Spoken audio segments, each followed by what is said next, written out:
गौतम बुद्ध, जिन्हें सिद्धार्थ गौतम के नाम से भी जाना जाता है, ने एक ऐसे जीवन की समाप्ति की जो पूरी तरह से ध्यान और साधना से भरा हुआ था। उनकी मृत्यु 80 वर्ष की आयु में हुई और यह घटना कुप्पा, कुशीनगर में घटी। बुद्ध की मृत्यु की परिस्थितियां और घटनाएं विभिन्न ऐतिहासिक स्रोतों और ग्रंथों में विभिन्न तरीकों से वर्णित की गई है।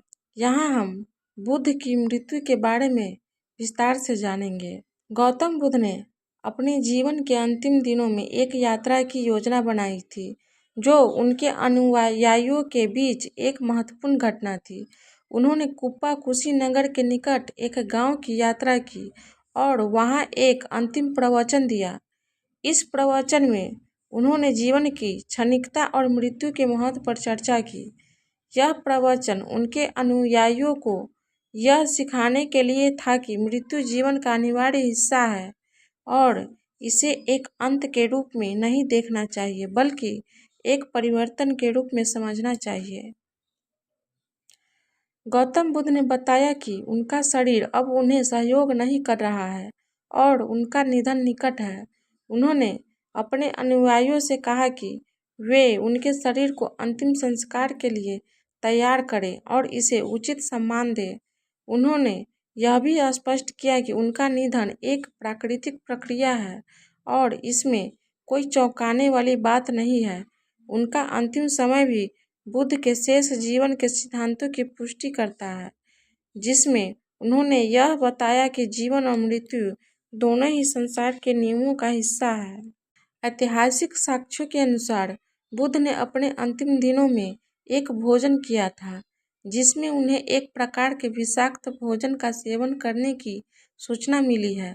हालांकि यह भोजन विषाक्त था या नहीं, यह पूरी तरह से स्पष्ट नहीं है, लेकिन यह माना जाता है कि इस भोजन के कारण बुद्ध की सेहत बिगड़ गई और वे गंभीर रूप से बीमार हो गए।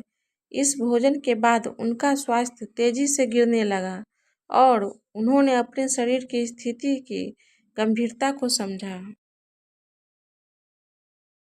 गौतम बुद्ध की मृत्यु के समय उनके अनुयायी उनके पास थे और उन्होंने अपनी अंतिम सांसें ली। उन्होंने अपनी मृत्यु से पहले अंतिम उपदेश दिए, जिसमें उन्होंने कहा कि उनके अनुयायी उन्हें श्रद्धांजलि अर्पित करें और उनके शिक्षाओं का पालन करें। उनके अंतिम शब्दों में उन्होंने यह भी कहा कि सभी वस्तुएं अनित्य हैं, अस्थायी हैं और हमें किसी भी चीज के प्रति अत्यधिक आसक्ति से बचना चाहिए। गौतम बुद्ध की मृत्यु के बाद उनके अनुयायियों ने उनके शरीर को सम्मानपूर्वक अंतिम संस्कार के लिए तैयार किया। उनका शव एक सोने के पलंग पर रखा गया और कई दिनों तक रखा गया ताकि लोग उन्हें श्रद्धांजलि अर्पित कर सके। उनके शव को बाद में 3 हिस्सों में विभाजित किया गया और विभिन्न स्थानों पर रखा गया। यह भी एक परंपरा थी जिससे बुद्ध के अनुयायी उनके अवशेषों को श्रद्धा और सम्मान के साथ देख सके।